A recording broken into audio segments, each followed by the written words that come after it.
Là, est-ce qu'il y a du son? Est-ce qu'il y a du son présentement? Nous n'avons pas de son. Là, est-ce que vous nous entendez? Oui, OK. Oui, dit Cathy. Bravo! Merci. Je sais pas. Oui, oui, Patrick aussi. Merci. OK. J'ai changé le micro, là. On a changé un petit truc, là. Je répare ça après. C'est Nadin, merci. Merci. OK. Oui! Marjolaine, Richard, merci. Okay, c'est bon. Fait que c'est ça, le 21 octobre, on a la réunion de silence. Chez nous? Chez nous, 1h. On vous invite. La réunion commence à 1h, c'est qui arrivé un petit peu avant. Là, je ne sais pas si vous m'avez entendu, si je me répète, là, mais si vous voulez manger avec nous, après, on amener un lunch, puis on... Oh, Denis, la chance, pas de son. Tout va bien, dit Patrick. Oh, oh. Denis, Cathy a dit j'entends bien. Bon, les autres, vous entendez bien. OK, peut-être... Denis, là, je sais pas. Je sais pas, les autres, ça fonctionne. Fait que c'est ça. Puis on était au Camp de l'Arche la semaine dernière, on a eu du bon temps, vraiment exceptionnel. La réunion de silence, il y avait une trentaine de personnes. Fait que merci Seigneur, on était bénis. Bonjour les docteurs. C'est qui dit Jean-Paul? Bonjour les docteurs. OK, OK. C'est ça, docteur, oui, docteur du système de son. OK, je veux parler cette semaine de Romains 12, 18. On va commencer par 18, après ça on va revenir. C'est un passage qui m'est venu, ça dit s'il est possible, autant que cela dépend de vous, soyez en paix avec tous les hommes. Okay. Là, ça m'est venu, ce passage-là, puis on peut dire, bon, OK, comment on fait pour arriver là? On pourrait dire, on peut lancer ça, essayer d'être en paix avec tout le monde. Je sais, oui. Mais comment on fait pour arriver là, finalement? Puis qu'est-ce qu'on va faire? Ça, c'est au Romains 12, 18. On va revenir en arrière, Romains 12, 6. Il y a toute une série de directives que l'apôtre nous donne concernant vivre en paix, là, finalement. Je pense qu'il y a une partie de vivre en paix avec nous-mêmes, parce que des fois, on est... on se fait la guerre. On se fait la guerre interne. Je n'ai pas besoin d'avoir quelqu'un d'autre autour de moi pour... comment je dirais? Tomber dans un débat. Des fois, ça se passe dans ma tête. OK, comment j'arrive à ça? À être en paix avec tout le monde. Bon, premier avec qui on va être en paix, c'est avec Dieu. Si je suis en paix avec Dieu, ça va devenir plus facile d'être en paix avec les hommes. Là, les hommes ici, ça inclut les femmes, c'est les humains. Il faut vraiment qu'on étudie ça parce que de plus en plus on est troublé. Je parlais avec des gens aujourd'hui, puis les gens disaient, ben, il n'y a pas les mauvaises nouvelles sans pile. Puis là, à un moment donné, on doit avoir de la paix un peu à l'intérieur de nous, aller chercher de la paix, pas dans l'environnement, pas dans ce qui se passe autour de nous, mais dans le Seigneur, puis d'arriver à dire, ben les gens avec qui moi je suis en contact, comment je fais pour être en paix avec eux. Là, c'est ce que Romains 12 nous explique. Là. Il finit avec le verset 18 en disant, s'il est possible, autant que cela dépend de vous, soyez en paix avec tout le monde. Bon, je ne peux pas attendre que ce soit les autres qui fassent tout. Là. Moi, ça commence avec moi. Ça, c'est le premier point qui est important. Être en paix avec les autres, c'est moi, là. Il dit, autant que cela dépend de vous. Toi, premièrement, tu dois faire les efforts. Toi, premièrement, tu dois aller vers l'autre. Tu dois ou t'éloigner, ou te taire, ou parler. Ça dépend de la circonstance. OK, on va revenir en arrière. Romains 12, 6. Ça dit, puisque nous avons des dons différents. Déjà là, si je veux être en paix avec les autres, je dois reconnaître que les autres sont différents de moi. Si j'essaye de toujours transformer les autres, qui soient comme moi, ou qui pensent comme moi, ou qui arrivent à la même conclusion que moi, bien déjà là, j'ai un ferment de chicane, puis de tourment dans lequel la paix ne peut pas s'installer. tu sais, souvent, ce qui arrive, c'est qu'on est en relation, puis là, on est constamment interpellé, provoqué, rejeté. Puis, là, comment on réagit à ça, là, finalement? Puis la Bible, dans le fond, moi, je pense qu'il y a tous les comportements humains, les bons, les mauvais, sont décrits dans la Bible, puis il nous donne les solutions pour arriver à, finalement, être en paix, là. Si on peut vivre en paix avec tout le monde, ça serait extraordinaire sur la planète. Là. Il ne manquerait pas de ressources, il n'y aurait pas de personnes de pauvres, il n'y aurait personne qui manque, parce qu'on chercherait à être en paix avec tout le monde. On sait que l'humanité n'est pas comme ça du tout actuellement, là. Mais nous, dans la petite partie qu'on gère, là, ma vie, puis les gens avec qui je rencontre, mais comment moi je fais, là? Je ne peux pas attendre que le gouvernement va créer une paix mondiale, là. Ça ressemble plus au scénario de l'Antéchrist, là. Mais la paix de Dieu qui surpasse toute intelligence est supposément en moi. Comment je fais pour que ça sorte de moi puis ça y aille vers les gens autour? Puis il dit, puisque nous avons des dons différents, au verset 6, bon, on est différents. Puis ça, c'est important. Si vous êtes en couple, il y a beaucoup de couples qui ça va mal, qui se chicanent, qui même s'éloignent, se séparent. Mm-hmm. Ben, des fois, une des raisons qu'on se sépare, c'est qu'on n'accepte pas que l'autre est différent de nous. À un point tel, quand on parle d'hommes et de femmes, que souvent, on pourrait dire une différence qui est extrême, puis qui est saine. Si Julienne, elle serait comme moi, il y en a un comme moi, c'est assez, là. Je confirme.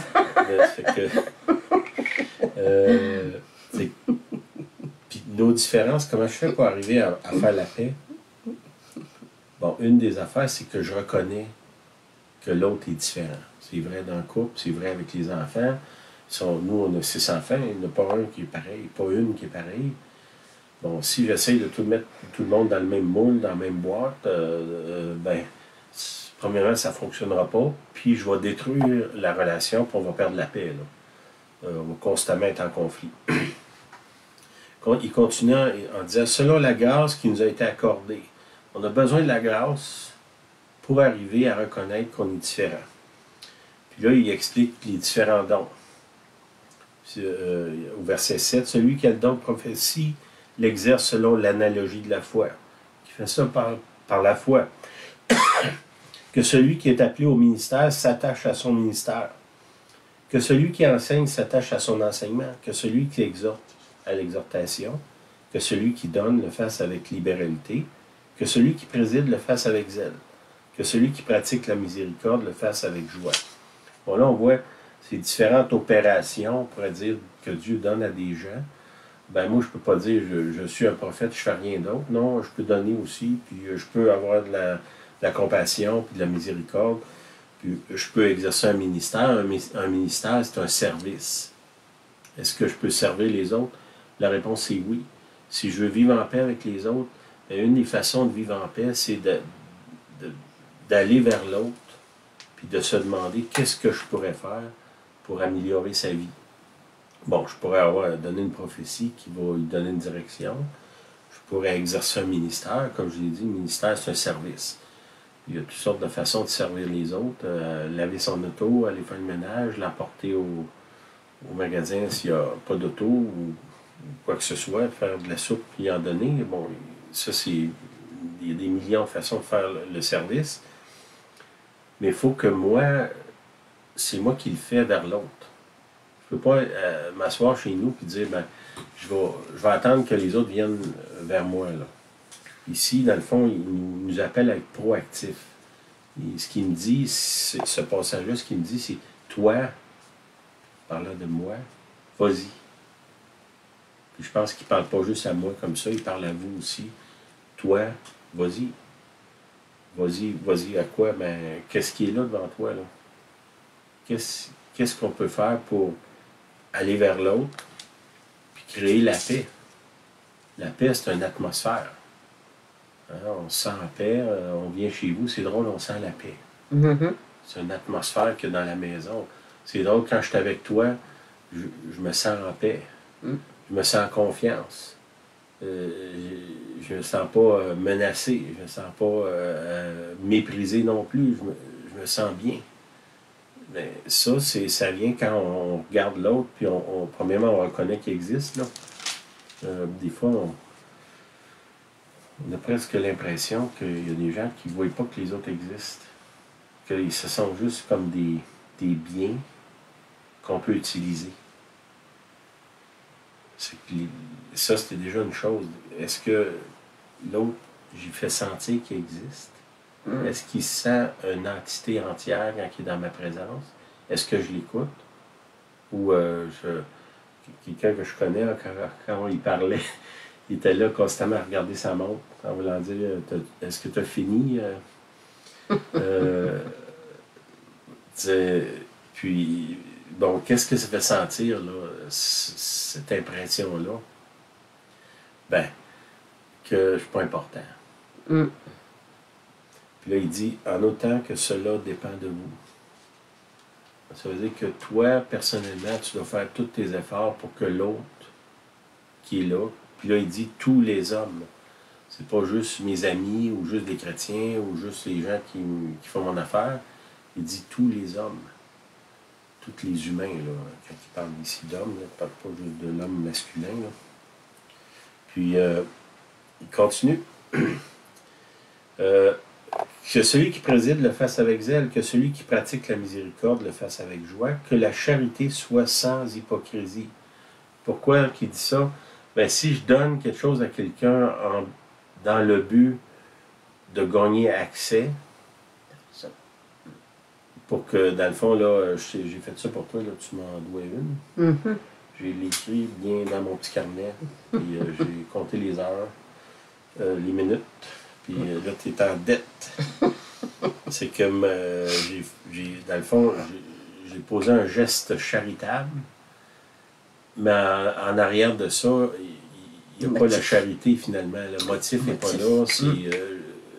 C'est le crochet, je vais vers toi, mais c'est pour moi. Là. Puis ça, ben, lui, il dit, faites pas ça, faites attention. Je ne dis pas dans les relations, on s'utilise les uns les autres. Ça fait partie des relations, c'est normal. Mais ça ne peut pas être le seul but. Puis de penser que les autres ne le voient pas, des fois, c'est un peu naïf. Là. Quand les gens abusent de nous, on le sait. Là. Des fois, on les laisse faire parce que, justement, on cherche la paix. Mais c'est sûr que ça ne développe pas une relation de confiance. Quelqu'un qui est on pourrait dire un abuseur, bon, il a l'étiquette d'abuseur écrite sur lui. Là.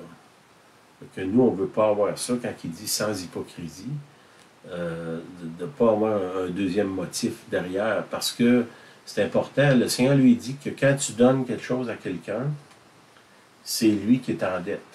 Hein, quand il dit si tu donnes un verre d'eau à un de ses petits, c'est à moi que tu l'as donné. Ce passage-là, ce que ça veut dire, c'est Dieu, il dit, quand tu poses un geste de bonté envers quelqu'un, Dieu le voit comme si tu le faisais envers lui, puis c'est lui qui va te le redonner. Mais si tu le fais dans l'hypocrisie, ça compte pas. C'est comme, c'est rayé de ton livre des bonnes actions, on pourrait dire. Là. Je ne sais pas si je peux dire ça comme ça. Mais, il dit, ayez le mal en horreur.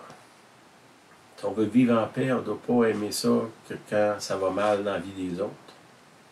Puis trop souvent, on a un peu cette pensée-là que si ça va mal dans la vie de quelqu'un, il a sûrement fait quelque chose de travers, puis qu'il a sûrement, il mérite sûrement.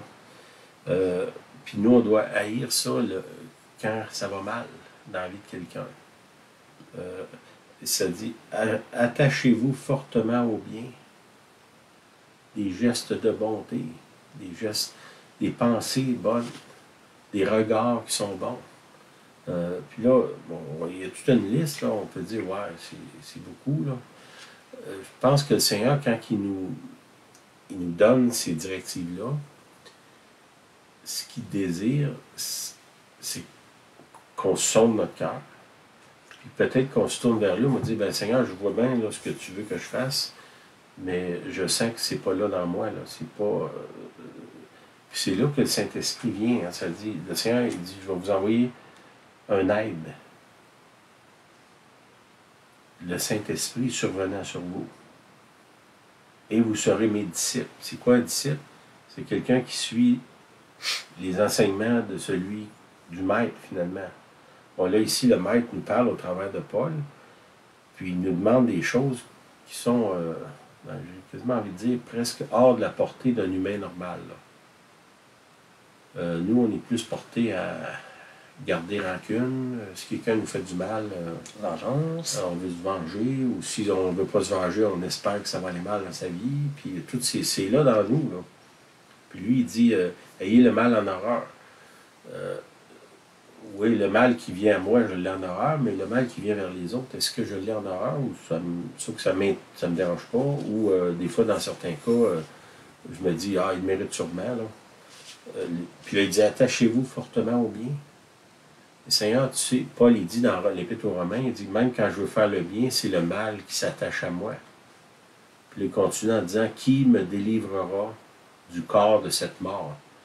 Hein? Qui va me délivrer de cette tendance-là à aller plus vers le mal que d'aller vers le bien? Bien, grâce soit rendue par Jésus-Christ. Ça vient par Jésus-Christ au travers du don du Saint-Esprit qui, lui, va nous rendre capables de faire ces choses-là. Excusez-moi. Par amour fraternel, soyez pleins d'affection les uns pour les autres. Par honneur, usez de prévenance réciproque. Hein? Est-ce qu'on se fait un point d'honneur de chercher des façons pour aider les autres? Ou on fait semblant qu'on ne les a pas vus? Puis dire je vais prier pour toi.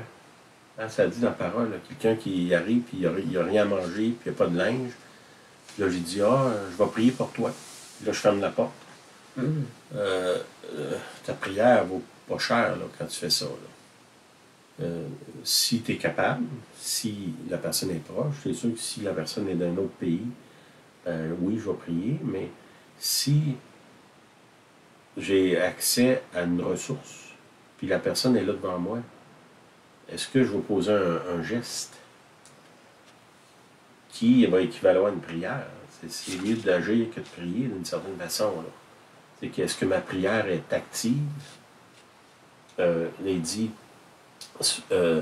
user de prévenance réciproque, les uns les autres. Bon, faites attention, là, des fois, on a une tendance à, à voir ce que les autres ont, puis on vient le chercher dans leur poche. Là, il dit réciproque, ça veut dire, est-ce que, mettons que j'arrive dans une relation quelconque, maritale, familiale, l'église, les voisins, est-ce que c'est toujours moi qui demande? Ou de temps en temps, j'ouvre mes mains, puis moi aussi, je donne. Est-ce que quand j'arrive dans la relation, j'ai mon sac de ressources qui est plein de tout ce que j'ai pour dire, ben, regarde, j'ai pas ce que tu as, mais j'ai des choses que tu n'as pas. Fait que je vais apporter, je vais ajouter, dans le fond, à l'ensemble. Si on est deux, ben, ce que Julienne a là, moi je ne l'ai pas. Ce que moi j'ai, elle ne l'a pas. Ben, nos deux ensemble, on se complète. Puis c'est ça une relation. Là. Moi j'apporte, puis elle apporte. Puis là, on ne commence pas à compter. J'ai fait la vaisselle, donc toi tu dois faire le lavage, puis là, moi j'ai travaillé 3 heures en dehors, mais toi il faut que tu travailles 3 heures à la maison. On ne compte pas, parce que ces ressources-là, ça ne se calcule pas. Je ne sais pas, moi aussi, Julienne, moi je travaille dur à l'extérieur, puis Julienne a pris pour moi. Ces heures de prière, ils valent mon travail. Elle s'occupe de la maison, moi je m'occupe à l'extérieur, ou l'inverse. Bien, on ne commence pas à calculer ça. Mais définitivement, moi, dans ma pensée, quand j'approche d'une relation, j'essaie d'amener quelque chose. Moi, j'ai des dons. Il dit, nous avons, verset 6, puisque nous avons des dons différents. Bon, est-ce que mes dons, ça peut être des dons spirituels, mais ça peut être des dons, moi, je suis capable de réparer de la plomberie, de l'électricité, bon, toutes sortes de choses.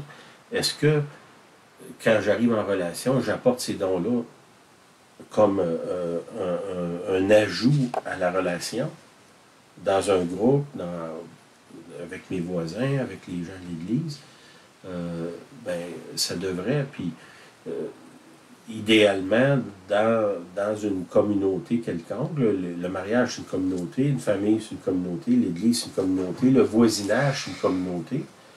Ben, normalement, dans une communauté, tout le monde apporte son effort. Hier, on regardait un petit vidéo, c'était les Amish. Il y avait, je ne sais pas comment, 70 Amish qui étaient dans une bâtisse. Ils avaient enlevé le plancher, une grosse bâtisse. Puis tout le monde tenait les poutres du plancher. Puis il y en a un qui était par la fenêtre, puis il lui disait, bon, OK, levez. Bon, il n'aurait jamais pu lever cette bâtisse-là, mais il était, je sais trentaine, pas, quarantaine. Peut-être, je ne sais pas combien, mais il y avait un paquet de monde. Puis tout le monde a levé sa part. Puis il se promenait, c'était drôle, il se promenait dans la rue avec la bâtisse. Puis ils l'ont déménagé, ils l'ont emmené à un autre endroit. Mais tout le monde qui était là, il n'y en a pas qui était assis sur les poutres pour regarder les autres travailler. Là. Tout le monde avait sa part. Tout le monde a sa part. Puis dans l'ensemble, ils ont pu lever une bâtisse que 1 ou 10 n'auraient jamais pu lever. Là. Fait que c'est un peu ça là, qu'on voit ici. Là. Si on veut être en paix, tu sais, la paix, c'est une atmosphère où est-ce qu'on se sent en sécurité, on se sent bien, on se sent reconnu. Puis c'est un endroit qu'on désire être. On va dire un havre de paix. Votre maison, c'est un havre de paix. Ben, quand quelqu'un a une maison, un havre de paix, ben, tu as envie d'être là. Est-ce que nous, notre communauté, c'est un havre? C'est un havre, c'est comme aussi un refuge, une place qu'on peut aller se réfugier. Bon, si vous allez vous réfugier dans une communauté, ben, apportez quelque chose avec vous. Beaucoup de gens se sont retirés de relations, d'église, de mariage, de toutes sortes de choses, parce qu'il y avait l'impression que ça donnait juste un côté. Là. Bon, ça, il va toujours avoir des gens comme ça, mais que nous, on ne soit pas parmi ces gens-là. Qu'on soit de ceux qui apportent de la substance dans la relation. Ayez du zèle et non de la paresse. Ça aussi. Hein? Je pense à mon image d'Amish. Il n'y avait pas la moitié des Amish qui étaient assis à regarder les autres travailler. Tout le monde était là. Tout le monde levait sa part. Chacun avait l'affaire. Puis si moi, j'étais, en fin de semaine, j'étais à New York dans une table ronde prophétique. Puis bon, il y a différentes choses qui sont sorties. Une des choses, c'est l'importance d'être en communion avec d'autres. En relation, en communauté. Puis quand je vous dis une communauté, c'est pas un qui donne puis 10 qui mangent. C'est un groupe de gens qui apportent chacun ce qu'il a, son don, sa ressource, ses capacités. Puis dans l'ensemble, mais personne ne manque. Puis là, bien souvent, nous, on a plus une mentalité socialiste au Québec. Là, on est beaucoup plus à penser, bien, où est-ce que je peux aller, où est-ce que je vais retirer le plus, puis donner le moins. C'est triste, là, mais c'est une réalité. Mais ça doit changer. Si on se prétend à être des chrétiens, on ne peut pas faire partie des gens qui sont paresseux, puis qui veulent finalement manger les ressources des autres. Là. Puis même si j'ai très peu de ressources, si c'est ça que j'amène ça. Puis quand vous approchez une ressource, j'étais dans des réunions dernièrement, puis dans une église, c'est pas une bâtisse d'église, mais c'est une réunion d'église. Tu sais, j'ai essayé de porter l'attention aux gens. Bon, tu es assis, là, il y a une chaise. Cette chaise-là, il y a quelqu'un qui l'a payée. Il y a du chauffage dans la bâtisse ou de la climatisation, mais il y a quelqu'un qui paye le compte. Là. Si je vais manger, je vais aux toilettes, il y a quelqu'un qui a fait le ménage en salle de bain. Il y a quelqu'un qui paye l'eau, s'il y a des frais d'eau. Il y a quelqu'un qui paye les réparations. Je ne peux pas arriver là et prétendre que tout ça, c'est comme... c'est gratuit, là, vous me le devez. Non. Puis ça, c'est important.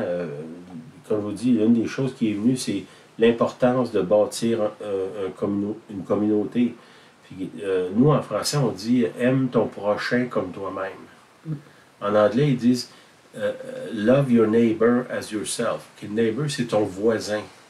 Ton prochain, je trouve que on dirait que c'est dur à comprendre. C'est très figuré, c'est très figuratif, c'est le comme prochain. un mot comme ça.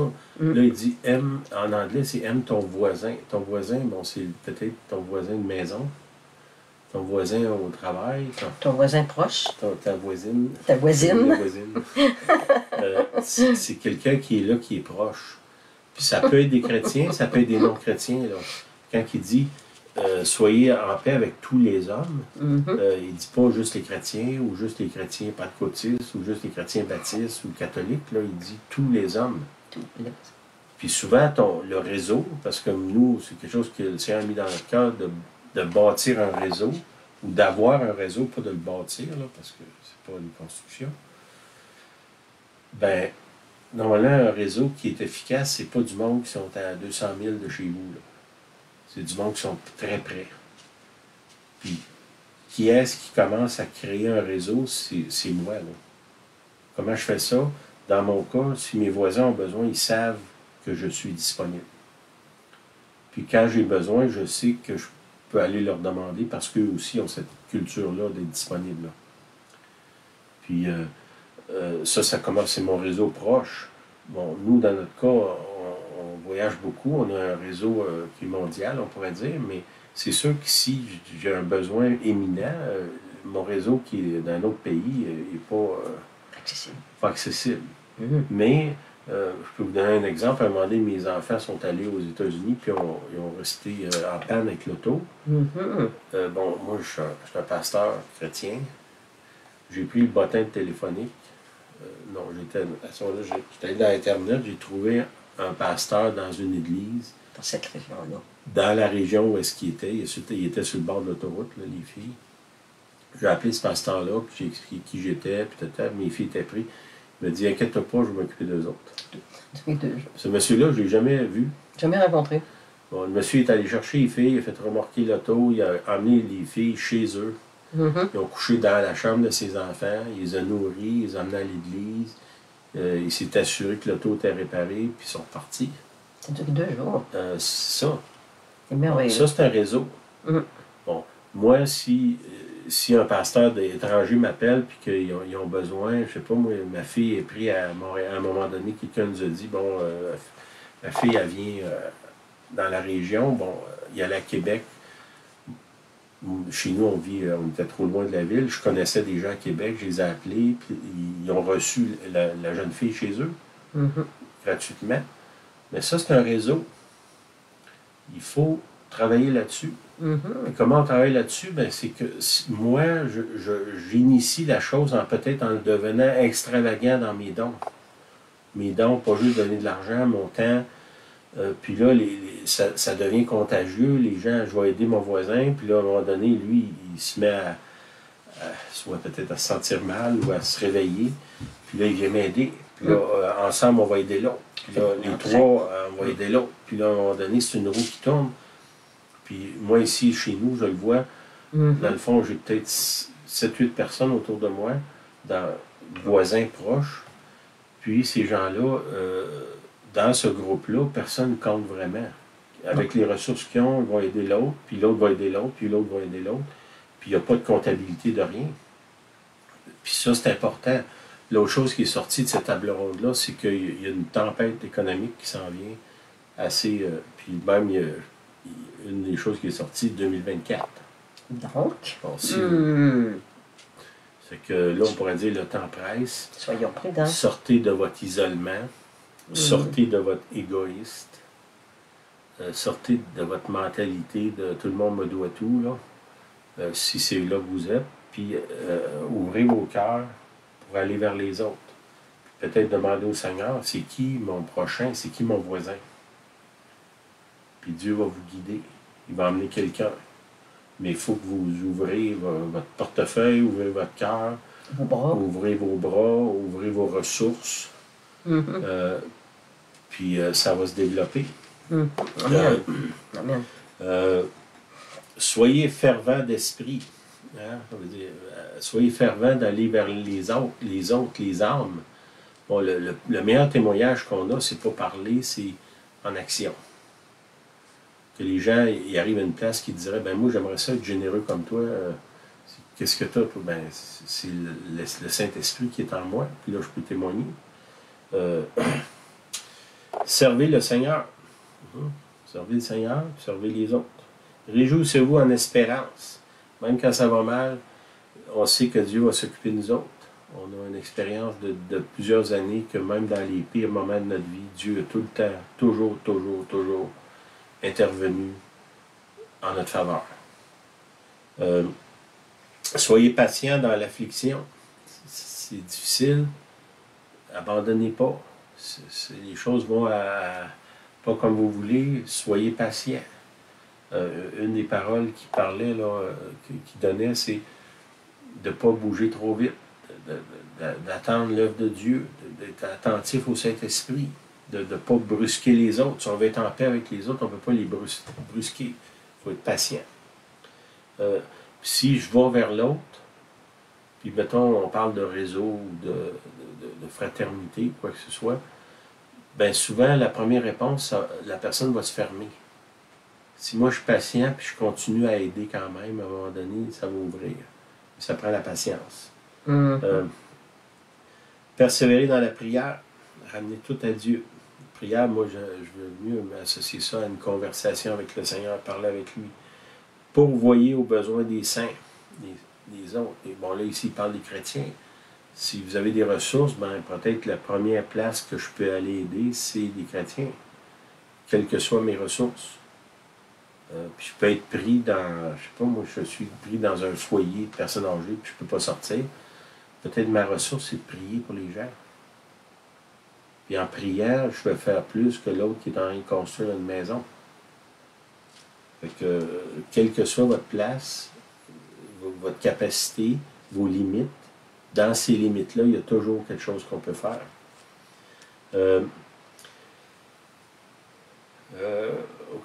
Exercer l'hospitalité. Ça, on le dit, ça fait des années. Hospitalité, ça veut dire que tu reçois des gens chez vous qui, normalement, tu ne recevrais pas. Des inconnus.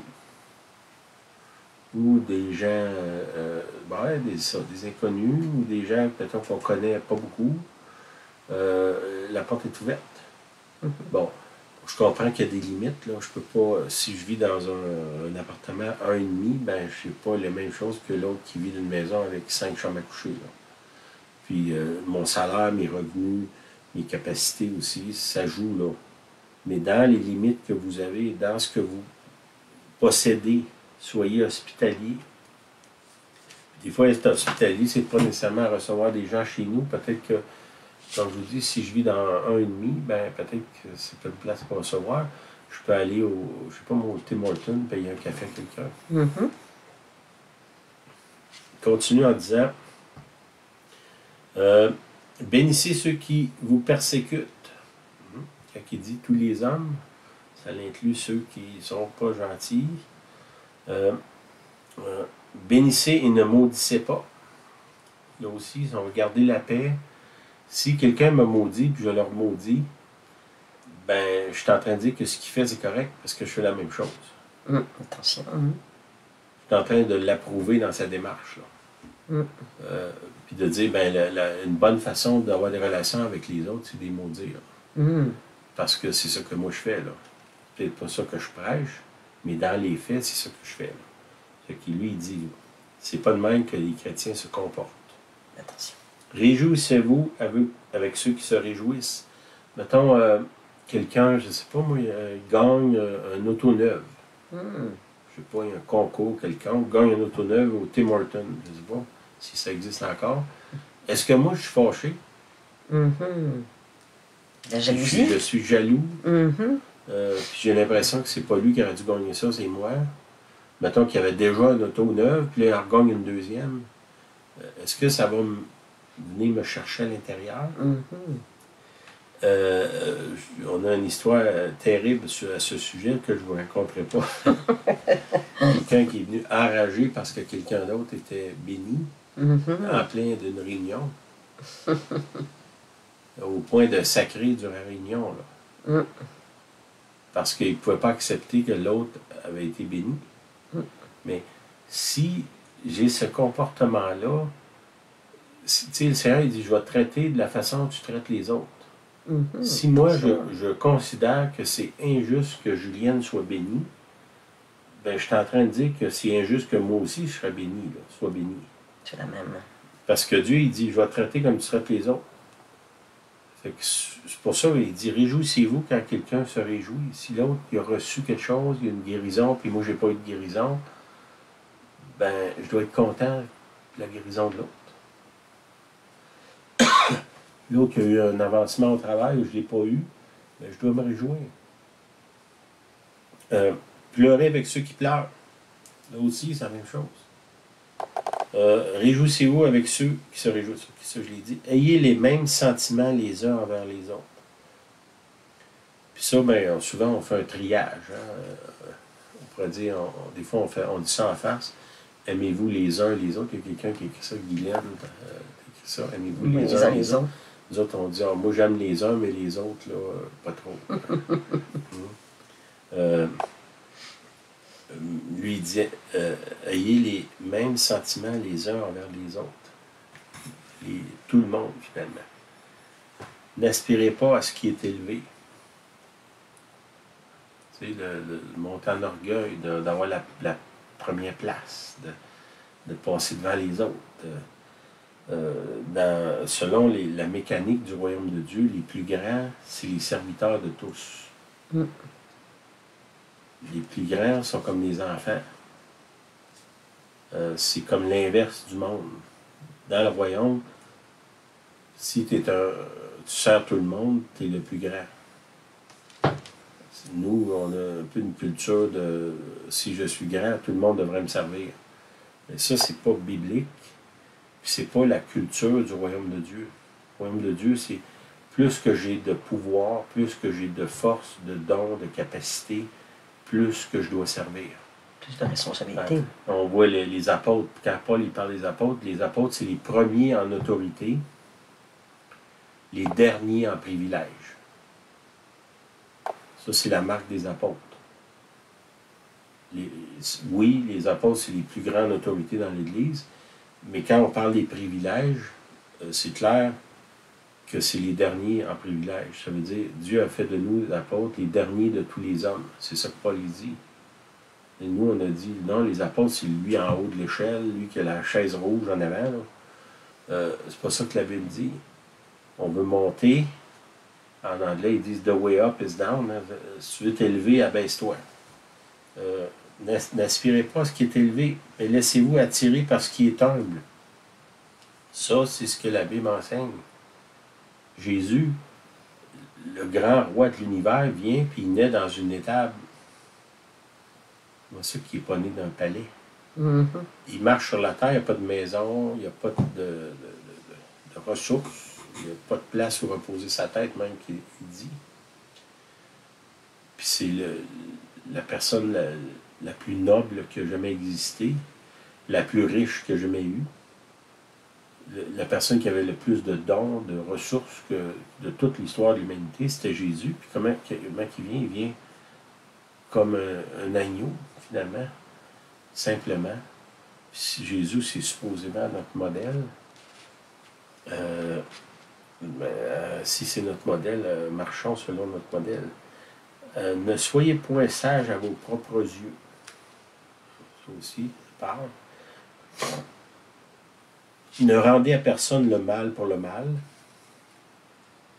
Là aussi, si on veut garder la paix, puis qu'on ne déclenche pas la zizanie inutilement autour de nous, ben, il faut que nous, on retienne. Recherchez ce qui est bien devant tous les hommes. Puis là, je reviens à mon verset que j'ai commencé. S'il est possible, autant que cela dépend de vous, soyez en paix avec tous les hommes. Bon. On voit qu'à partir du verset 6 jusqu'au verset 17, il y a toute une procédure, finalement, au niveau relationnel qui nous parle. Puis, bon, je dirais que c'est ce qu'il demande là, j'ai envie de dire que c'est humainement impossible. Là. Sauf que Jésus, il ne nous demande pas des choses juste pour qu'on se sente mal. Là. Il nous demande des choses parce qu'il sait qu'on peut les accomplir avec son aide, avec l'aide du Saint-Esprit. C'est là qu'il faut reconnaître que, Seigneur, ce que tu me demandes là, j'aime ça, là, c'est beau, mais j'ai pas ça dans moi, là. J'ai besoin de ton aide. Saint-Esprit, aide-moi à marcher dans ça pour que finalement, autour de moi, au moins, les gens, les hommes, les femmes qu'il y a là, ils soient en paix quand ils sont dans mon environnement. Seigneur, aide-moi à construire ou à établir un réseau, je ne sais pas si on peut utiliser ce mot-là, de personnes d'entraide, finalement, dans mon environnement, où que je sois. Seigneur, montre-moi c'est quoi mes dons, mes ressources, mes capacités, puis montre-moi comment je dois les utiliser pour aider les autres. Donne-moi la sagesse de ne pas gaspiller les ressources. J'ai souvent l'exemple que je donne. Si j'ai un 100 dans mes poches, un billet de 100 puis je le donne à la mauvaise personne, j'ai plus d'argent pour donner à la bonne personne. Puis ça, mettons, si Dieu me dit, apporte un billet de 100 ce soir, je vais te montrer à qui l'a donné. Puis mettons, moi, je ne suis pas attentif, puis où je me fais manipuler, puis je donne l'argent à la mauvaise personne, mais la personne qui n'avait vraiment besoin, elle ne l'aura pas. Fait que, soyons pas radins. Y a-t-il un mot pour autre mot que radin? Radin. Vicieux. Non, vicieux, c'est fort. Non, avaricieux. Avaricieux, oui. Avaricieux. Mais en même temps, ne gaspillons pas les ressources qu'on a. Les ressources qu'on a sont limitées. L'argent, le temps, l'énergie, c'est limité. Soyons ouverts à partager ça, mais en même temps avec une sagesse, la sagesse qui vient d'en haut. Oui, c'est ça, on a des dons qu'on ne soupçonne pas. Tu as raison de dire ça. Ben ça aussi, Seigneur, montre-moi les dons que j'ai. Puis, donne-moi un don par nature. Un don, c'est pour donner. Là. Hein, c'est donner, donne. OK. Bon, j'ai pas mal couvert mon affaire. Je vais prier. Si vous êtes d'accord, vous n'avez pas le choix. Je vais prier. Seigneur, on a besoin de toi, Seigneur. Je vois que tu as dans ton cœur, tu nous as parlé en fin de semaine par des prophètes, qu'on doit vraiment s'attacher les uns aux autres, travailler sur la communauté, la communion, les réseaux. Seigneur, aide-nous à connecter avec des réseaux, des gens qui sont déterminés à s'aider l'un l'autre avec les ressources qu'ils ont, même des ressources qu'ils ne savent pas qu'ils ont. Que Seigneur, tu puisses nous montrer c'est quoi les ressources, qu'est-ce que tu veux qu'on partage, qu'est-ce qu'on doit apporter. Puis Seigneur, en te faisant confiance que si on apporte, toi, tu vas ramener. Hein, comme je l'ai dit tantôt, si je donne un verre d'eau selon la parole à quelqu'un, c'est Dieu qui va me le remettre. Fait que je ne peux pas arriver dans un... Là, je parle de mot réseau, là, mais dans une relation ou dans des relations, puis commencer à calculer, ben moi j'ai donné ça, là, puis là, comment ça que c'est pas revenu 5 minutes après, puis... Non, faites confiance que le grand rémunérateur de notre vie, c'est le Seigneur. Moi, je peux vous dire que, je pense que je peux dire ça publiquement, là, nous, pendant des années, depuis des années, on a donné à des gens qui ne le méritaient pas, puis qui n'étaient pas reconnaissants. Puis le Seigneur nous a toujours remis plus que ce qu'on donnait. C'est jamais arrivé qu'on a eu moins que ce qu'on a donné, même quand on donnait à des gens qui méprisaient ce qu'on faisait. C'est que la source, c'est pas l'autre, c'est le Seigneur. Mais moi, mon cœur, c'est de déclencher un mouvement de gens qui sont extravagants dans leur approche envers les autres. extravagant dans l'amour, dans le pardon, de donner. Puis c'est ça l'Église que Jésus-Christ veut révéler au monde. Une communauté qui a tellement d'amour, tu sais, c'est ça qu'il dit. Il dit, les gens vous reconnaîtront par l'amour que vous avez les uns pour les autres. Est-ce qu'actuellement, ils nous reconnaissent pour ça? Pas partout, hein? L'Église, elle passe son temps à se diviser, puis à s'accuser, puis bon, abuser, tirer la corde d'un côté de l'autre. Là, il dit, les gens vont vous reconnaître à l'amour que vous avez. Dans le passage ici de Romains 12, 6 à 18, ben, il y a beaucoup, beaucoup d'outils pour mettre en pratique l'amour. Si on s'applique à ça, on demande au Seigneur, puis on embrasse le processus en sachant que le grand rémunérateur, celui qui fait les calculs, là, c'est lui. Moi, je peux donner dans un réseau, puis j'ai l'impression que personne ne voit ce que je fais. Le Seigneur le voit, lui. Puis lui va me le remettre. Amen. Mais ne soyons pas reconnus au ciel comme des gens qui sont... comment dire, qui abusent des autres constamment. Là. Amen. Amen. T'avais-tu quelque chose? Ben, dans ce qu'on a lu dans le Romain du chapitre 12, du verset 6 à 17-18, là, moi, c'était une prière qui m'est venue, c'est que dans les psaumes, il est dit « Sonde-moi, ô Dieu ». Je ne connais pas exactement le verset, là. Donc, dans tout ce qu'on lit là, devrait être appliqué dans ma vie, dans vos vies, ben, ça semble être complètement impossible. J'ai des efforts à faire, je ne me réjouis pas toujours, je ne suis pas toujours dans la paix, je persévère pas toujours dans la prière, voyez-vous? Donc, sonde-moi, Seigneur, puis connais mon cœur. C'est là que j'ai même avancé ma pensée que les disciples, quand Jésus est monté au ciel, il dit « Attendez, je vais vous envoyer l'aide. » On dit c'est le Saint-Esprit. Le Saint-Esprit est venu. Parce que Jésus savait très bien qu'il était impossible pour eux d'appliquer toutes les belles règles qu'il leur avait enseignées en 3 ans. Attendez, la puissance du Saint-Esprit va venir, vous allez pouvoir participer à l'œuvre de Dieu. C'est impossible. Sans l'Esprit Saint, c'est impossible. Donc, sonde-moi, ô Dieu, connais mon cœur. Ce serait comme une conscientise-moi sur ce qui me manque. Parce que parfois, je lis ça, puis je trouve, je me trouve bien, moi, pas pire. Il y a quelque chose de beaucoup plus qu'on doit connaître de nous-mêmes. Sonde-moi, ô Dieu. Puis dans l'amour et la paix, ben ce sont des fruits de l'esprit. Galates 5, 22, que j'ai pris le temps de relire d'ailleurs. Un des premiers fruits de l'esprit, quand le Saint-Esprit est avec nous, ce que je crois qu'il est avec vous, qu'il est avec moi, le premier fruit, c'est l'amour. Galates 5, 22. Le premier fruit de l'esprit, c'est l'amour. C'est la joie, le deuxième. La paix est en troisième. Donc, si on a l'amour de Dieu, évidemment, on a la joie, et évidemment, on a la paix. Soyez en paix avec tout le monde. C'est un ordre. Il semble que c'est impossible. Donc, avec l'Esprit Saint, les fruits de l'Esprit, on va demeurer en paix dans un monde tellement bouleversé autour de nous. Fait que c'est une exhortation. Sonde-moi, ô Dieu, c'est Psaume 139, 23. Psaume 139, 23. Verset 23. Sonde-moi, ô Dieu, connais mon cœur, éprouve-moi et connais mes pensées. C'est une belle prière. Très belle prière. Soyez bénis. Puis c'est le temps de se répandre à l'extérieur, de s'attacher aux autres, s'attacher l'un à l'autre. Étendre nos réseaux. Étendre nos richesses. Nos richesses. Puis parce qu'il y a comment dire, il y a une œuvre extraordinaire que Dieu veut faire à partir de ce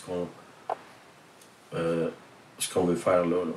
L'œuvre est déjà commencée, je vais vous le dire, mais elle veut se prolonger et s'étendre au-delà de ce qu'on peut même espérer. Amen. Amen. Soyez bénis, bonne semaine. Merci Guylaine. Pierre, merci Pierre. Amen. Suzanne, allô Suzanne. OK. Disons, soyez merci. bénis, merci. Merci d'être là fidèlement.